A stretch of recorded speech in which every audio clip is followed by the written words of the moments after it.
Hello everyone and welcome to my corner of the world. This week I come to you as a Jedi Knight, a wizard, maybe even a seer.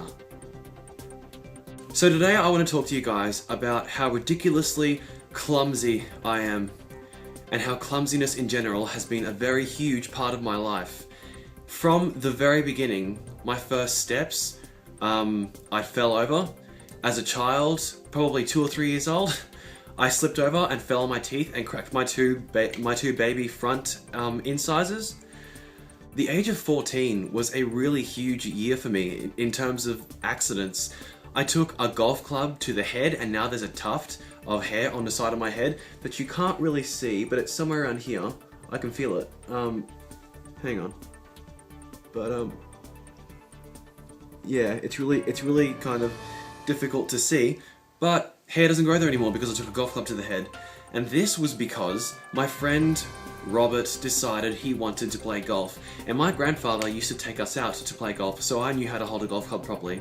I stood forward to show him how to hold it, and he swung. And not only did he swing, he lost control and swung all the way around, and it came flying back right into the side of my head. I passed out, and then woke up in the hospital with a gigantic bandage. Next was the time that I fell off a 2-meter high balcony and cracked my chin open. You can't really see anything. It's very, very mild. It's just there. It's a very tiny little thingo, but at the time, it was a huge gash and blood was falling out. And I had to go to the hospital and get, I think, about 6 stitches. And then there was the time when I was camping, and these are all happening in the 1 year, where I was chopping wood.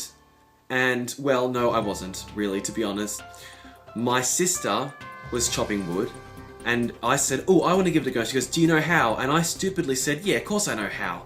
And I picked it up, and I swung it, and I missed the block, and it went flying straight into my right foot.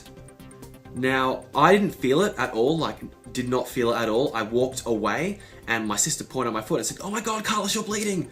And I looked at it, and I don't know, maybe it was adrenaline, but I just looked down and was like, oh, huh. So I walked to my mum and said, Mum, I kind of gashed my foot.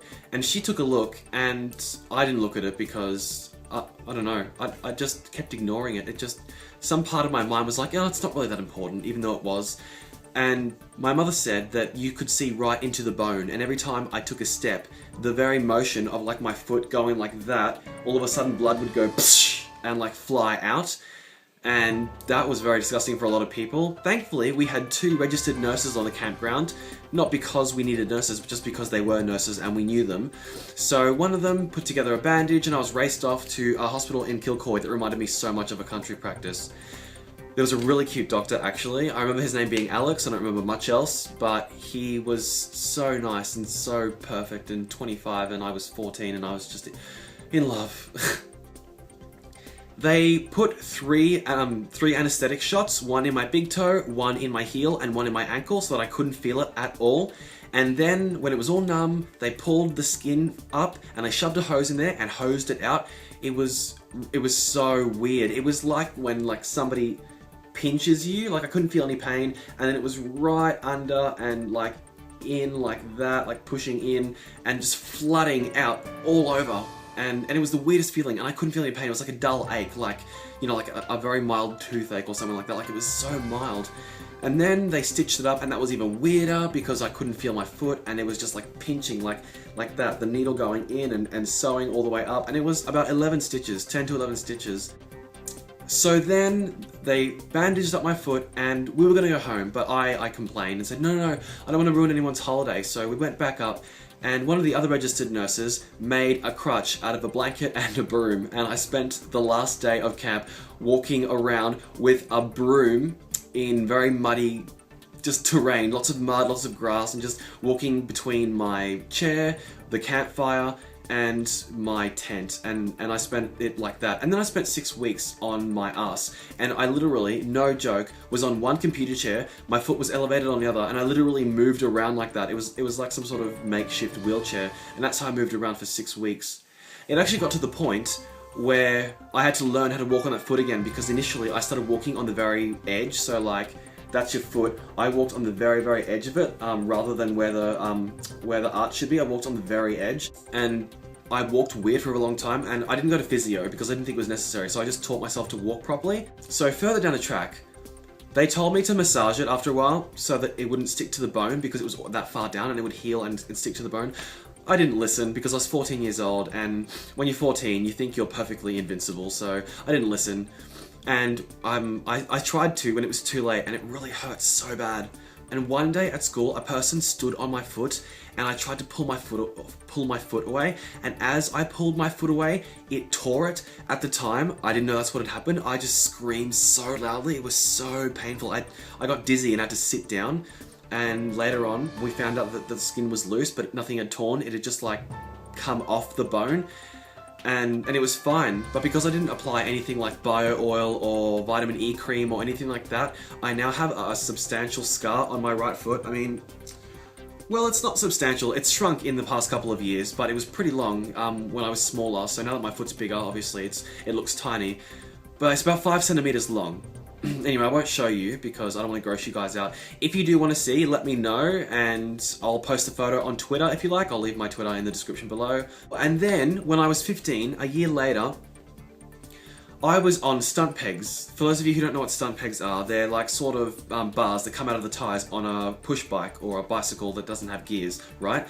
And this guy that I was hanging out with, he and I were doing a project together for school, and we went to hang out. I jumped off and fell forward and landed on my left arm, and it hurt like so bad. It felt like I'd snapped my arm in half. That's not actually what happened. It was a very, very fine hairline fracture. I got a blue cast. It was beautiful. People wrote all over it. I felt like the most popular kid in school. In fact, hairline fracturing my arm was probably the biggest highlight of my high school experience because I really got noticed. And then I came out that year as well, so it was all just one huge highlight of, yeah, grade 10 was just the best year for school, and then grade 11 just became better. And then grade 12 got really crap because you had to really knuckle down and study and whatever. Anyway, stay in school. So yeah, that's a history of how ridiculously clumsy I am because it's followed me everywhere, and it doesn't stop with that. I mean, I stub my toe like once a day. I walk into benches. I get bruises all the time. I get so many things that just, yeah, and I bruise like a peach as well, which is even stupider. So it looks like I'm being domestically abused, which I'm not. Oh, wait, and I forgot one. When I was working in a fast food restaurant that I won't mention in case I get in trouble, I don't know if I will, but there was a grill plate, and I was toasting one of the products, and the grill plate was broken, and it was a very OH&S, really ish, sort of iffy kind of topic. I thought I'd lifted the top plate up enough for it to stay, but I hadn't because it was broken, and it landed like flat back down and burnt through like 3 layers of skin on this hand.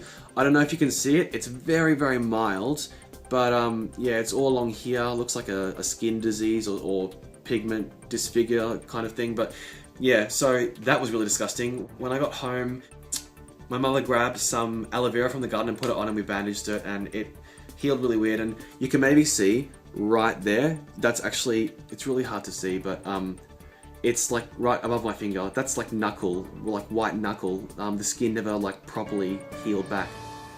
So yeah, a history of my clumsiness.